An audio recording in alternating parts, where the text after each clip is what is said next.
নমস্কার। শ্রী শ্রী ঠাকুর, শ্রী শ্রী মা ও স্বামীজি মহারাজকে প্রণাম জানাই। আমরা আলোচনা করছি বেলুড় মঠে শ্রী শ্রী মায়ের মন্দিরের নির্মাণের যে নেপথ্য কাহিনী, সেটি ধারাবাহিকভাবে আমাদের সংক্ষিপ্ত অনুধ্যানে।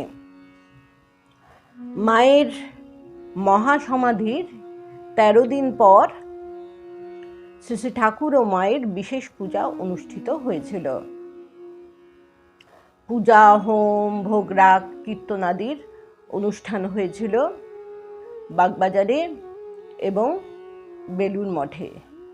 মঠে সর্বসমেত 2500 পুরুষ ভক্ত, দরিদ্র নারায়ণ এবং বাগবাজারে মায়ের বাড়িতে 600-700 স্ত্রীভক্ত সমবেত হয়ে সেই পূজা দর্শন করেছিলেন এবং প্রসাদ গ্রহণ করেছিলেন।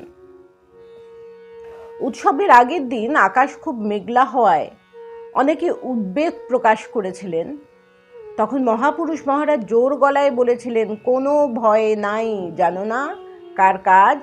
সাক্ষাৎ জগদম্বা, যার ইঙ্গিতে সৃষ্টি স্থিতি চলছে, তার ব্যবস্থা তিনিই করবেন।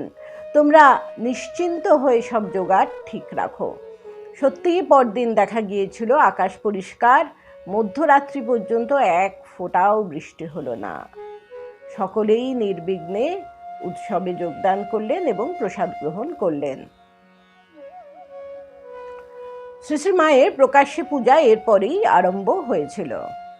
শ্রী শ্রী মায়ের মহা সমাধি লাভের পরদিন সকালে মহাপুরুষ মহারাজ তিনি অনুমতি দিলেন ঠাকুরের শয়ন ঘরে শ্রী শ্রী মায়ের যে ফটোখানি রাখা ছিল তা ঠাকুরের সিংহাসনের বাঁ পাশে একখানি সুন্দর জলচৌকিতে সুসজ্জিত করে বসানো হলো।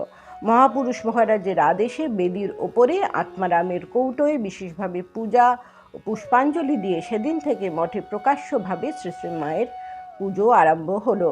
মহাপুরুষ মহারাজ পূজারী লক্ষণ মহারাজকে স্বামী অক্ষরানন্দ মন্ত্র বলে দিয়ে শক্তিবীজ সহ ওই মন্ত্রে ওই দিন থেকে শ্রী শ্রী মায়ের পূজার্চনার আদেশ দিলেন। স্বামীজি অভিহিত মঠের সর্বস্ব ধন, স্বামীজি বলেছিলেন তো যে মায়ের চরণ রজ যে কৌটোতে নেওয়া হয়েছিল সেটিকে সর্বস্ব ধন, তাই স্বামীজি অভিহিত মঠের সর্বস্ব ধন শ্রী শ্রী মায়ের শ্রী চরণ রজের কৌটোটিও শ্রী শ্রী মায়ের পটের সামনে স্থাপিত হলো।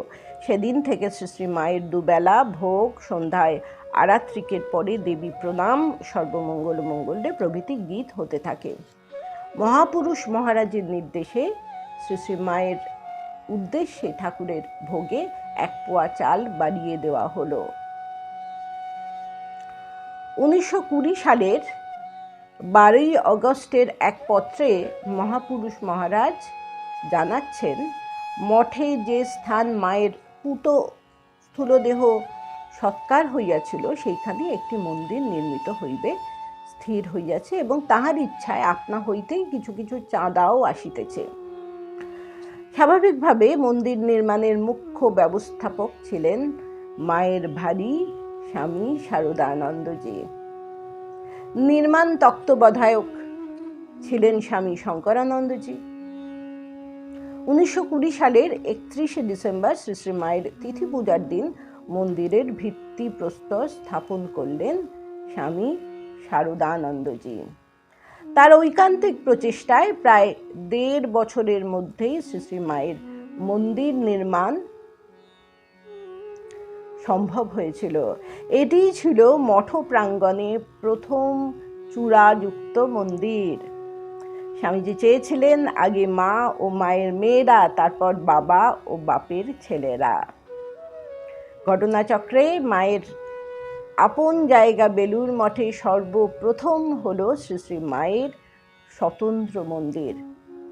শারদানন্দজির আন্তরিক আকাঙ্ক্ষা ছিল যে রাজা মহারাজ ওই মাতৃমন্দিরের শুভ উদ্বোধন করেন এবং সেভাবে মহারাজকে মঠে আনার বিশেষ চেষ্টা করতে থাকেন। কিন্তু মহারাজ তখন ভুবনেশ্বর ছেড়ে মঠে আসতে রাজি হলেন না। শরৎ মহারাজ তাকে মঠে আসার অনুরোধ জানালে তিনি বলেছিলেন, তোমরা তো সকলেই ওখানে আছো, তোমরাই মন্দির প্রতিষ্ঠা করো, আমি এখান থেকেই মাকে প্রণাম জানাবো। তাই শরৎ মহারাজ রাজা মহারাজের আশীর্বাদ ও অনুমতিক্রমে 21শে ডিসেম্বর 1921 সালে শ্রী শ্রী মায়ের জন্মতিথির দিন বিশেষ পূজা অনুষ্ঠান সহ বেলুড় মঠে শ্রী শ্রী মায়ের মন্দির প্রতিষ্ঠা করেন।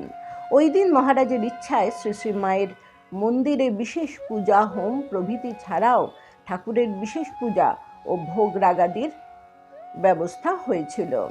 পূজক ছিলেন স্বামী বিশ্বেশ্বরানন্দ। অন্য অনেক সাধু ব্রহ্মচারীর সঙ্গে স্বামী বিজ্ঞানানন্দজি মাস্টারমশাই এই অনুষ্ঠানে উপস্থিত ছিলেন। ওই দিন মঠে প্রায় 1500 ভক্ত ও বাগবাজারে মায়ের বাড়িতে 700-800 শ্রীভক্ত প্রসাদ পেয়েছিলেন। পরদিন থেকেই মঠে শ্রী শ্রী মায়ের মন্দিরে দশ উপচারী নিত্য পূজা শুরু হয়। স্বামী ব্রজেশ্বরানন্দ দেবেন মহারাজ প্রথম পূজারী নিযুক্ত হন। এইভাবেই শুরু হয়েছিল মায়ের পূজা এবং নির্মিত হয়েছিল বেলুড় মঠে মায়ের মন্দির। নমস্কার।